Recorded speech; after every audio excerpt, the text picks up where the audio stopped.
Assalamu alaikum. Good morning, guys. I hope that you all will be very good. I'm Kashif Iqbal, working as a lecturer, special education, and today we are going to work. We are going to start. We are going to commence a new series of grammar, and this new series of grammar is concerned with the complete understanding of English grammar. So I'm really sure that this grammar will be very beneficial for all of you. So let's start the discussion today. This is our lecture number 1, and we can say as an introduction to English grammar, this lecture number 1. So let's discuss the introduction of this lecture number 1 today, that how we can see the English grammar. Okay, in the start of this lecture, it is introduction. The first and foremost thing which I need to say here, that I am very grateful to Almighty Allah, who has blessed me the confidence to prepare this lecture of English grammar for the learners of English grammar. सबसे पहले और सबसे अहम जो चीज़ मैं आप लोगों से कहना चाहता हूँ, मैं अल्लाह पाक का बहुत शुक्रगुज़ार हूँ, बहुत ज़्यादा शुक्रिया अदा करता हूँ। उनकी मेहरबानी है कि जिन्होंने मुझे ये ताकत बख्शी कि मैं ये इंग्लिश ग्रामर की ये लेक्चर तैयार कर सकूं उन इंग्लिश लर्नर्स के लिए जो कि इंग्लिश ग्रामर सीखना चाहते हैं। These grammar lectures are based on my experiences and keen observation that I felt as a real read for those students who want to learn grammar. ये जो इंग्लिश ग्रामर के जो लेक्चर्स हैं, ये सारे बेस करते हैं मेरे उन एक्सपीरियंसेस पे और उस ऑब्ज़र्वेशन पे जो कि मैंने महसूस की कि ये एक बुनियादी ज़रूरत है, एक बहुत अहम ज़रूरत है उन तमाम स्टूडेंट्स के लिए जो कि इंग्लिश ग्रामर सीखना चाहते हैं, जिनके लिए इंग्लिश सीखना और समझना ज़रूरी है। Now, our next point is, what is basic English grammar? English grammar is defined as the body of rules that describe the structure of the words, phrases, and sentences in the English language. English grammar को ऐसे define किया जा सकता है कि ये एक body of the rule है, कि इसमें रूल्स हैं सारे, जो कि अल्फाज की बनावट, फ्रेजेस आप जानते होंगे, कम्बिनेशन ऑफ 2 और 3 words is known as phrase. So phrases हो गए, क्लॉजेस सेंटेंसेस, और वो तमाम सेंटेंसेस जो कि हम इंग्लिश लैंग्वेज में यूज़ करते हैं या बनाते हैं। Developing a solid foundation in basic English grammar helps you construct sentences correctly and make it easier to improve both your spoken and written communication skills.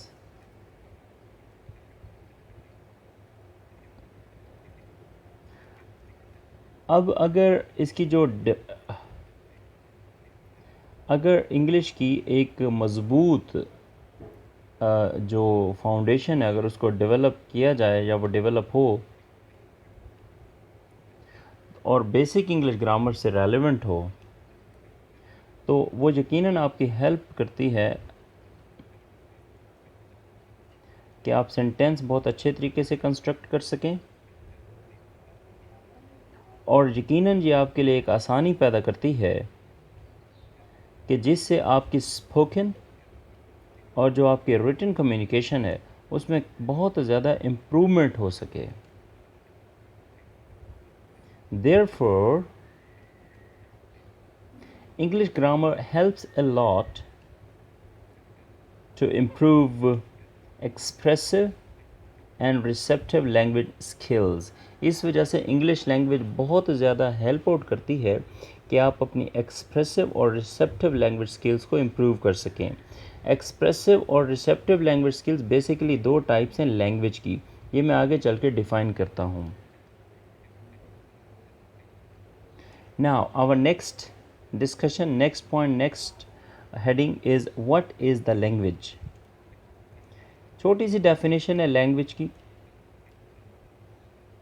Language is the tool of communication.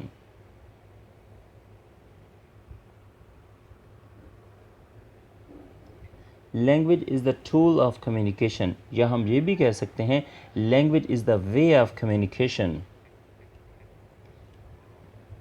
Language क्या है? Communicate करने का सिर्फ एक tool है। हम language के ज़रिए लोगों तक कम्युनिकेशन करते हैं, लोगों को कम्युनिकेट करते हैं। और आप जानते हैं कि कम्युनिकेशन भी तो आगे दो तरह की होती है ना, verbal communication, non verbal communication. Verbal communication that we speak and non verbal communication that we don't speak but we communicate with the help of our facial expressions, body language, gestures and all that. Okay, next heading you can see on the slide, types of language. There are two types of language. Number one, receptive language, and number two, expressive language.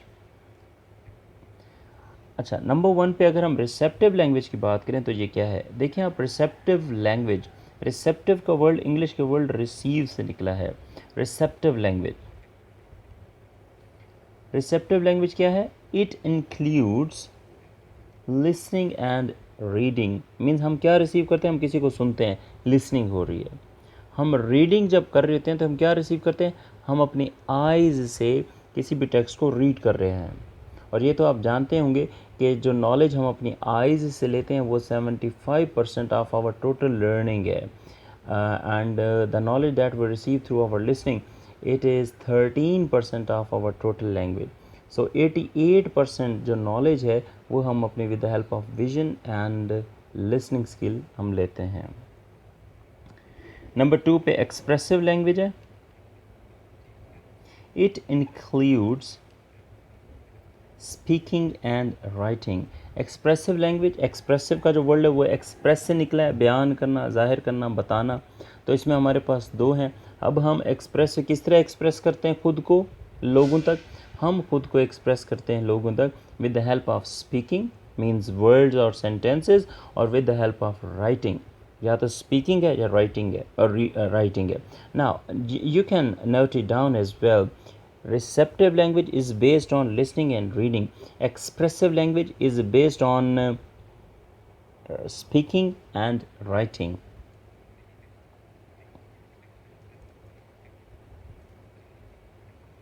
For example,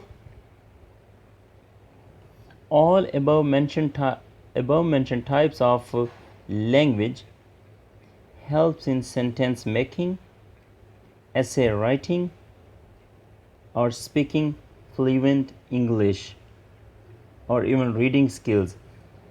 example में ये है कि ऊपर जितनी भी मैंने आपके साथ टाइप्स शेयर की हैं, डिस्कस की हैं, वो हेल्प करते हैं किस में?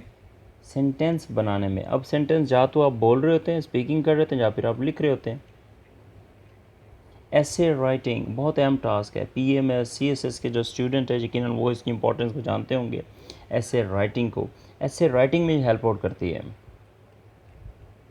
And help you in speaking fluent English, और बहुत अच्छी इंग्लिश बोलने में आपकी हेल्प भी करती है।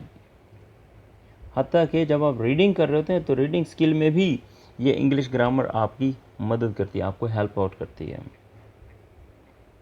Now next point is grammar is the key. Grammar is the key to understand any language. Grammar एक ऐसी की है कि जिससे हम किसी भी लैंग्वेज को बहुत आसानी से समझ सकते हैं, अंडरस्टैंड कर सकते हैं। It can be defined in this way that if we want to learn Arabic, Persian, French, Spanish, or any other language, then first we need to focus on the rules of that language. Grammar एक की है कि जिससे हम किसी भी language को understand करते हैं। फॉर एग्ज़ाम्पल, अगर हम अरेबिक लर्न करना चाहते हैं, पर्शियन लर्न करना चाहते हैं, फ्रेंच लर्न करना चाहते हैं, स्पेनिश या कोई भी लैंग्वेज हम लर्न करना चाहते हैं, तो हमें सबसे पहले उस लैंग्वेज के रूल्स को समझना पड़ेगा। When we apply the same formula for English, then we follow this with the same rules which have been made already. और अगर हम यही फार्मूला इंग्लिश के लिए यूज़ करें तो हम इन्हीं रूल्स को डिस्कस करते हैं, इन्हीं रूल्स को फॉलो करते हैं जो हम इसके लिए पहले से बना चुके हैं। In short, we can say that grammar is the set of rules that explain how the words are used in the language. तो ग्रामर एक ऐसा सेट ऑफ रूल्स है जो कि हमें ये बताता है कि वर्ड्स को सेंटेंस के अंदर किस तरह यूज़ किया जा सकता है या किया जाता है।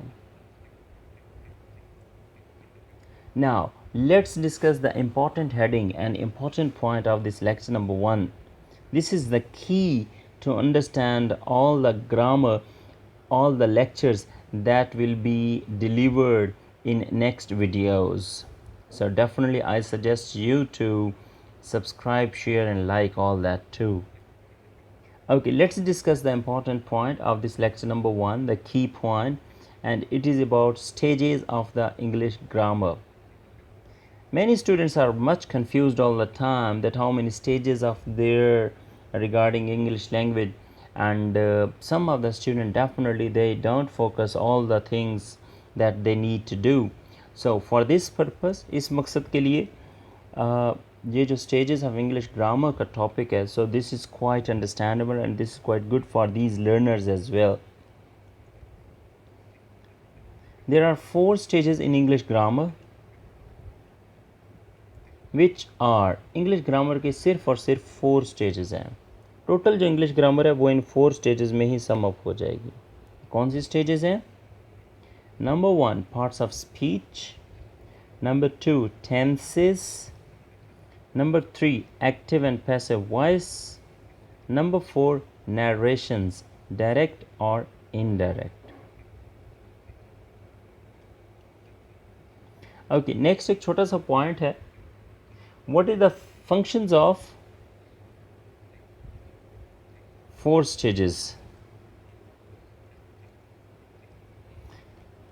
ओके, अब हम इन 4 स्टेजेस का जो फंक्शन है वो डिस्कस करते हैं। The functions of 4 stages of grammar is much significant, बहुत ज़्यादा अहम है, because stage 1 is important to go at stage 2.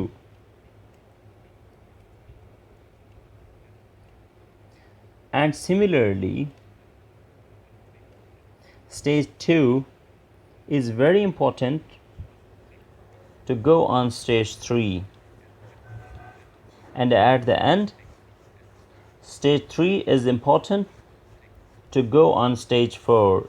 यानी कि ये जो फंक्शन है इन चारों स्टेजेस का वो ये है कि स्टेज 1 अंडरस्टैंड करना इस वजह से इम्पॉर्टेंट है, पार्ट्स ऑफ स्पीच, ताकि आप इजीली स्टेज 2 पे जा सकें, और स्टेज 2 को अंडरस्टैंड करने के बगैर आप स्टेज 3 पे जा नहीं सकते, और स्टेज 3 को आप अंडरस्टैंड करेंगे तो फिर आप स्टेज 4 पे इजीली जा सकेंगे, अप्रोच कर सकेंगे। The combination of these 4 stages support the individual to reach at acme level of understanding. In 4 stages की जो कंप्लीट अंडरस्टैंडिंग है वो स्टूडेंट को या एक लर्नर ऑफ इंग्लिश लैंग्वेज या इंग्लिश ग्रामर को टॉप लेवल पे पहुंचा देती है, जिससे उसकी अंडरस्टैंडिंग भी अच्छी होती है, कॉम्प्रिहेंशन भी अच्छी होती है एंड एक्सप्रेसिव लैंग्वेज स्किल्स भी बहुत अच्छी होती हैं, इम्प्रूव हो जाती हैं.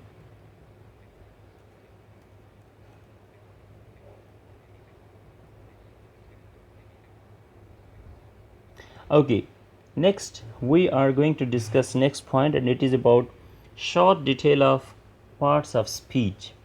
ये शॉर्ट डिटेल मैं इस वजह से पार्ट्स ऑफ स्पीच के बता रहा हूँ क्योंकि नेक्स्ट हमारे डिस्कशन में पार्ट्स ऑफ स्पीच के ऊपर एक बहुत कंप्लीट कॉम्प्रिहेंसिव एंड हाईलाइटेड जो है ना डिस्कशन होने वाली है. So definitely we are going to discuss the short detail of parts of speech. As we know that English grammar is based on various stages and its first stage is parts of speech. जिस तरह हम जानते हैं कि English grammar में मुख्तलिफ तरह के स्टेजेस हैं और इसकी जो सबसे पहली स्टेज है वो क्या है, पार्ट्स ऑफ स्पीच है.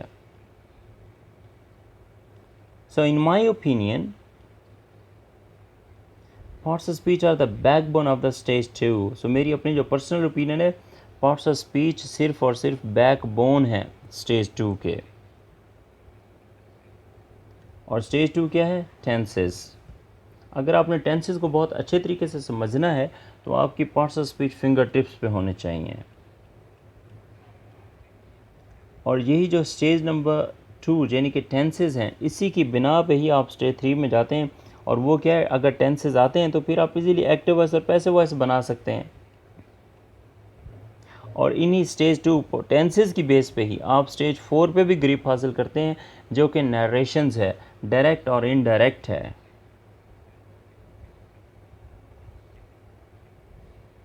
तो इम्पॉर्टेंट पॉइंट क्या है हमारे पास, वो ये है all these 4 stages are inter related with each other. ये चारों स्टेजेस एक दूसरे से जुड़ी हुई हैं.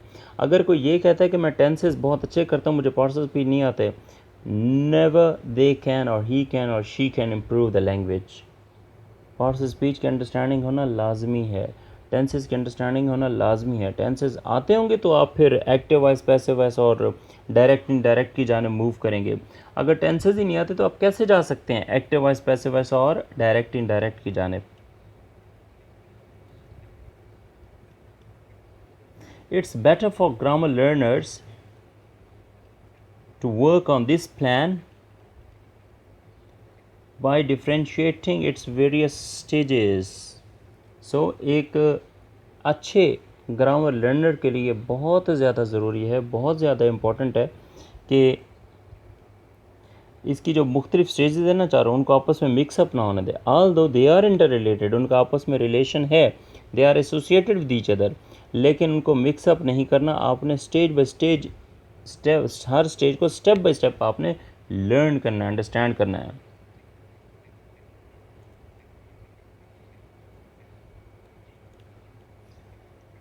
Because these lectures of English language and English grammar have been prepared in very easy way. ये जो इंग्लिश ग्रामर के लेक्चर हैं इनको बहुत आसान अंदाज में प्रिपेयर किया गया है. और किस तरह प्रिपेयर किया गया with the help of 1 line definition.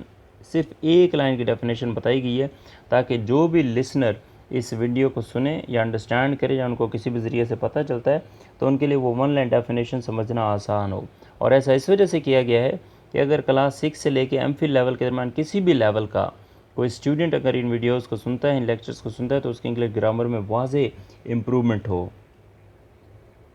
और इसी के साथ एक और जो एसोसिएशन है वो है डेफिनेशन प्लस एग्जांपल की. जो भी पॉइंट एक्सप्लेन किया गया है ग्रामर के हवाले से इन लेक्चर्स में, तो वो definitely you people will see that they are defined very well and they are exemplify very well. उनकी डेफिनेशन भी 1 लाइन की और बहुत आसान है और एग्जाम्पल भी बहुत ईजी वे में है. I hope that student will feel much comfort while listening and watching these lectures of English grammar. So मैं उम्मीद करता हूँ कि जो भी स्टूडेंट इन इंग्लिश ग्रामर के लेक्चर्स को सुनेंगे या देखेंगे तो बहुत ज़्यादा कंफर्ट फील करेंगे, इजी वे में है। Additionally all the lectures have been made by keeping in mind the individual differences of understanding level of the student। so जितने भी लेक्चर्स प्रिपेयर किए गए हैं वो हर स्टूडेंट का जो इंडिविजुअल लेवल है उसको मद्देनज़र रख के फिर इन लेक्चर्स को प्रिपेयर किया गया है। Complete elaboration has been given with the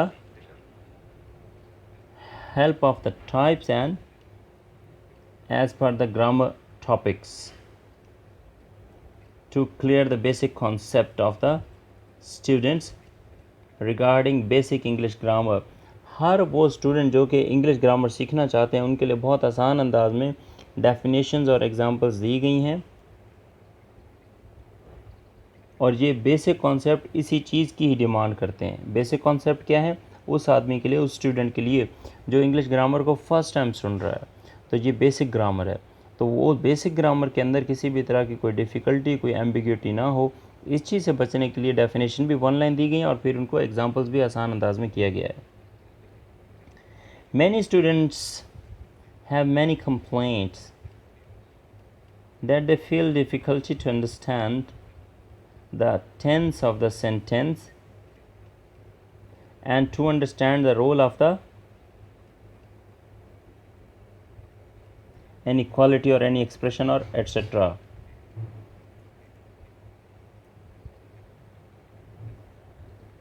कई स्टूडेंट्स को डिफ़िकल्टी होती है कि वो किसी चीज़ को समझने में उनको डिफ़िकल्टी होती है। किस चीज़ को? सेंटेंस के अंदर जो टेंस मौजूद होता है उसके अंदर। इसके अलावा सेंटेंस के अंदर जो प्रीपोजिशन होते हैं, इन हो गया, ऑन हो गया, एट हो गया, या कोई क्वालिटी, कोई भी एक्सप्रेशन हो गया। अच्छा, they also feel difficulty to make the sentence properly. वो इस चीज़ को भी महसूस करते हैं कि सेंटेंस बनाया क्या जाएगा, किस तरह बनाया जाएगा। ये सारे प्रॉब्लम्स हैं स्टूडेंट के। Therefore, these lectures will surely help you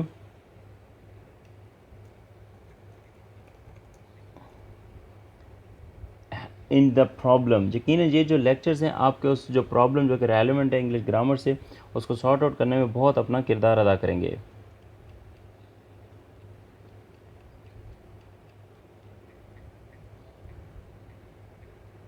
So this is about the introduction of English grammar। I hope that you may get definitely the clear concept from lecture number 1 about all that English grammar। So this is very beneficial for all of you। So see you inshallah in next lecture, lecture number 2। Till then, take care. Thank you very much। You can ask any question in comments box as well। Thank you very much।